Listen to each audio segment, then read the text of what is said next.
এটা যোগমায়া পার্কে পরপর কালদা মাছের টানে আমি মাছ খেলাচ্ছি। আমার পাশে বসে আছে আমার দাদু, ভিডিও করছে কালিয়া, ল্যান্ডিং দিচ্ছে মামু। কাতলা মাছটা কত কেজি হতে পারে?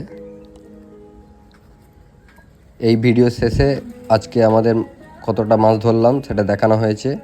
আমি, কালিয়া, বোদন, মামু একসাথে। লাস্টে দেখে নাও।